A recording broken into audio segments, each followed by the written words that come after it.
Okay, so kind of following up where we finished off in the first video. So transforming with powers and roots is what we just did. So when experience or theory suggests that the relationship between two variables is described by a power model of the form y equals ax to the p, you now have two strategies for transforming the data to achieve linearity. We can either raise the values of the explanatory variable x to the p power and plot the points as follows, or we could take the p root of the values of the response variable y and plot the points as follows. But more than likely, we're going to have no idea what the power is that we should choose. We could guess and test until you find a transformation that works, but this would not be recommended because that could take you forever. Some technology would be able to have like a slider that you can change it as you go to see which would be the best fit. But again, you're not going to have that. Well, one, we don't have that, and two, you wouldn't be able to use it on an AP exam. So instead, we'd have to go to another efficient method. So it turns out that there is a much more efficient method for linearizing a curved pattern in a scatter plot. Instead of transforming with powers and roots, we could use logarithms. So this more general method works when the data follow an unknown power model or any of several other common mathematical models. So not all curved relationships are described by power models. Some relationships can be described by a logarithmic model of the form y equals a plus b log x. Sometimes the relationship between y and x is based on repeated multiplication by a constant factor. That is, each time x increases by 1 unit, the value of y is multiplied by b. An exponential model of the form y equals ab to the x describes such multiplicative growth. If an exponential model of the form y equals ab to the x describes the relationship between x and y, we can use logarithms to transform the data to produce a linear relationship. So here's our exponential model. We'd have to take the log of both sides. Then we're going to use the property log mn equal to log m plus log n. And finally, using the property log m to the p equals p log m. So we can rearrange the final equation as y log y equals log a plus log bx. Notice that log a and log b are constants because a and b are constants. This would also be your your y-intercept and your slope as we would know it to be in your linear form y equals a plus bx. So so your slope and your y-intercept and your slope, the location of them, they don't change. So the equation gives a linear model relating the explanatory variable x to the transformed variable log y. Thus, if the relationship between two variables follows an exponential model and we plot the logarithm base 10 or base e of y against x, we should observe a straight line pattern in the transformed data. If we fit a least squares regression line to the transformed data, we can find the predicted value of the logarithm for y for any value of the explanatory variable x by substituting our x value into the equation of the line. But this isn't going to give you your actual prediction. So this is going to give you the log of your prediction. So to obtain the corresponding prediction For the response variable y, we would have to undo the logarithm transformation to return to the original units of measurement. One way of doing this is to follow the definition of a logarithm as an exponent as follows. But it probably makes more sense for us to actually hop into an example so you can see what we are talking about. So we're going to return to the fishing tournament from the previous example. Our goal remains the same. We're going to find a model for predicting the weight of an Atlantic Ocean rockfish from its length. We still expect a power model of the form weight equals a length to the third based on geometry. Here, once again, is the scatter plot of the data from the local marine research lab. Earlier, we transformed the data in two ways to try to achieve linearity.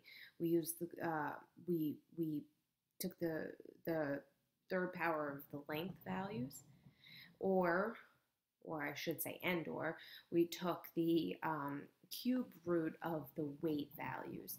Using both of them, we achieved linearity. And we're able to come up with the least squares regression line to find some predictions. But this time, let's see what happens if we use logarithms. So we're acknowledging that it's still a power model, and we know that. So we want to still base it off of a power model,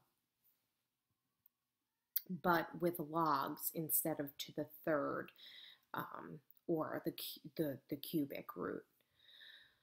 So we take the logarithm base 10 of the values for both variables.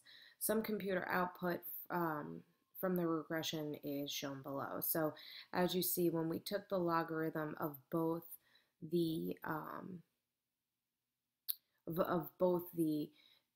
length and the weight, we were able to also achieve linearity. In addition, we could see that our residual plot shows no leftover pattern and clear scatter in your residual plot, so further showing that this is a linear relationship. So here's your output here, your Minitab output. So explain why it would be reasonable to use a power model to describe the relationship between weight and length of the Atlantic rockfish. So I'm just going to say it out loud. If you guys need me to write it up in class, I will. So if a power model describes the relationship between two variables, x and y, the scatter plot of log weight versus log length has a linear form, and the residual plot shows a fairly random scatter of points about the residual line. So a power model seems pretty reasonable just based on the scatter plot looking linear and the residual plot further backing up that relationship. Okay, so give the equation of the least squares regression line. Be sure to define any variables we use. So here,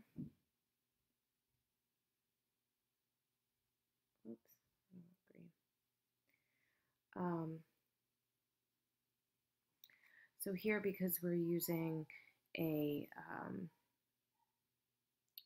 power model, we're going to want to use the general form of log y, or hat log y, equals, sorry, I'm drawing a blank here, a plus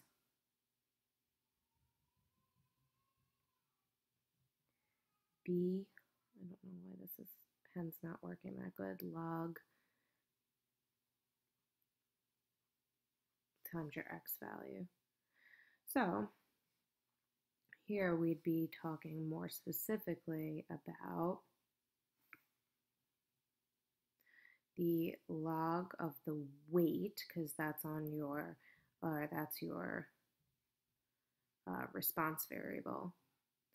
A is going to be your y-intercept, B is your slope, and here x is representing your length, okay?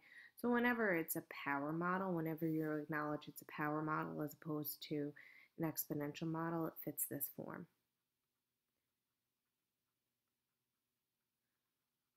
okay? More specifically, in the context of this problem, X and Y would be weight and length. And so now that part would stay. I'm going to kind of squeeze it here.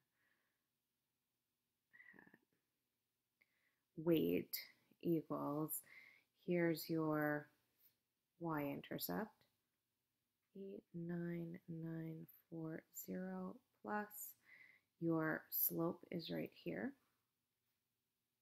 3.04942 times your log of your length. Okay. And now what we're going to do here is use this equation that we just found to make a prediction on the weight of a fish that measures 36 centimeters in length. So I'm just going to copy everything down that I just did. 4.2, whoops.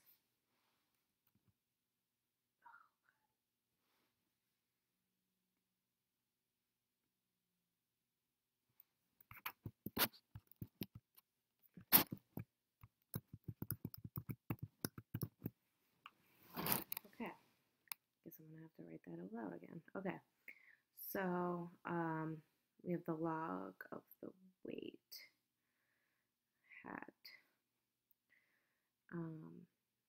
y-intercept 0 plus slope 0.4942. Because it's gone, I'm going to write it again. Log of your length. Okay, so here it would be 0 plus 3.04942 log, our length is 36. Okay, so plugging it straight into the calculator, basically, what I'll get for my